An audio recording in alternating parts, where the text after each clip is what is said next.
Watch the ride.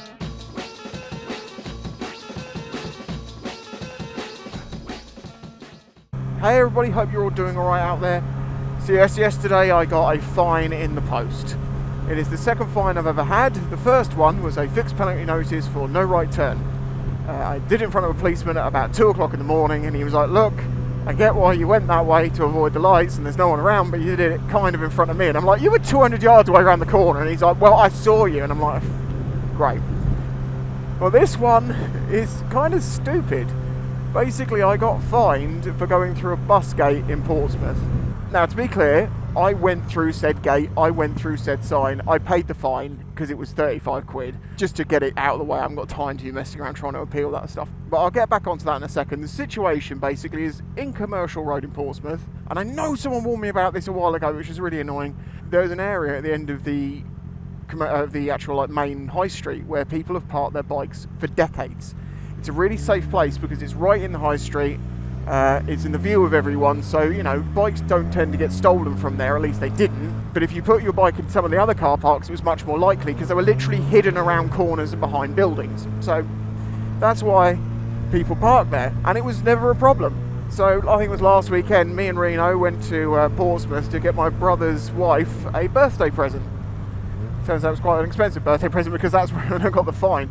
And the thing is, I went to park there as I normally would, and because there was a lot of traffic around, I was paying more attention to that than the signs. Went through this area, realised there was loads of delivery drivers, like delivery drivers parked up where you normally park, but there was so many of them and no space to parking. I turned immediately around and did a U-turn and came back out. So I was actually only over this bus gate for all of about 15 seconds. But that's over the line, you get the fine. Okay, I'll show you exactly what I'm talking about, so you are aware of this if you ride in Portsmouth and used to park here. So, it's been such a recent change that it's not actually on the aerial view, but it is on the street view, so I can actually show you both before and after. Before, people used to park their bikes here. As you can see, you come down here, park your bike up here, go back out here, no problem. There's a taxi rank here, and people used to park their bikes here.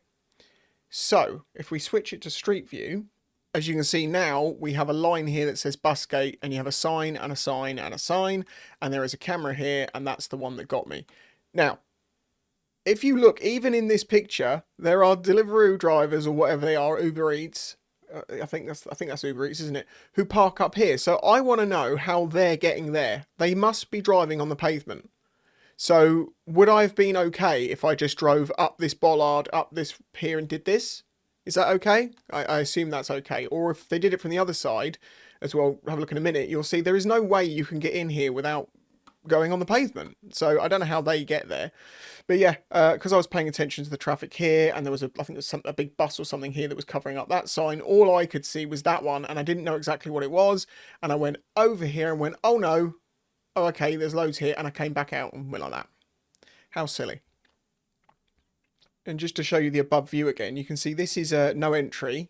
The only entry is here. So the only way these riders are getting here is driving onto the pavement around here and driving all the way up the pavement here, or driving onto the pavement here and coming around that way. This is the high street. You can't ride on that. So I would love to know how they're doing this and not getting fined, or getting questioned about riding motorcycles on pavements, because they don't push them there. This isn't the end of it though, because I think there is something that Portsmouth City Council are doing which is extremely unjust, maybe illegal, and it's not really me that I'm complaining for, it's actually for others. Let me get on with it. There is something about it though that kind of stinks, and Portsmouth City Council, I think you should do better about this. So as I say, I was going to appeal it to a point and say, well, what really? I just drove in there and then drove back out.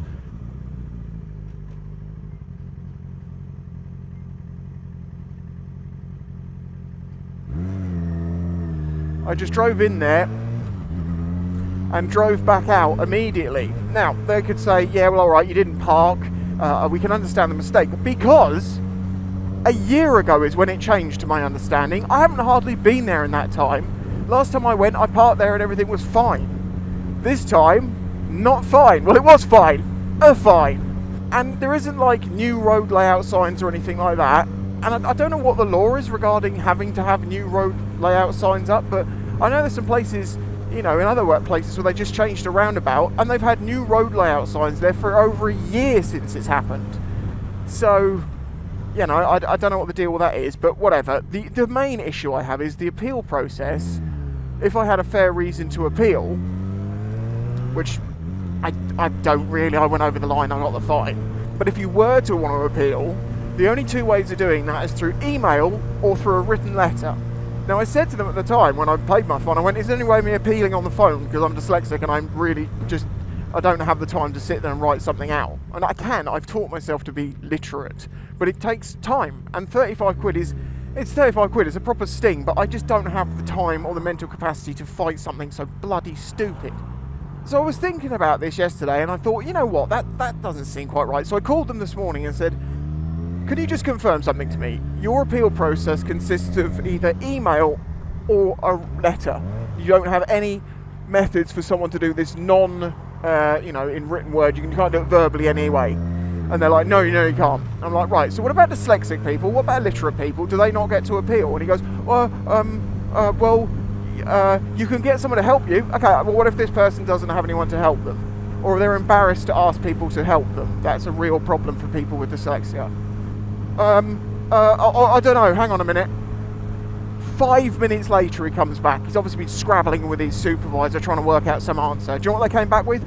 Well, you can contact Citizens Advice and they can help you write a letter. Just to explain, right, this fine is £35 to start with. If you don't get back to them within 28 days, it's going to be 75 quid. And if you don't pay it in the first 28 days, it's 75 quid. And if you don't respond within the first 28 days, they put 50% on top, so it becomes 105. And then they start the other methods of getting the money back. In other words, putting you through the court or debt collectors or something like that. Getting a bit more serious with it.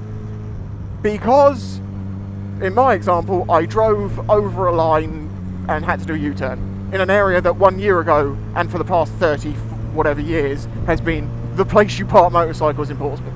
So yes, okay, you could contact Citizens Advice and they could help you do that.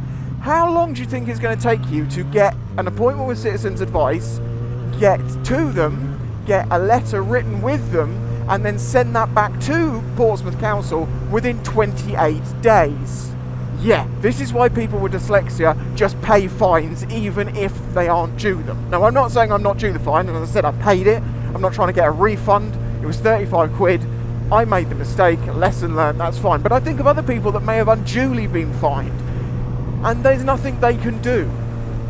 And the council are not giving, accessibility options to people who are disabled.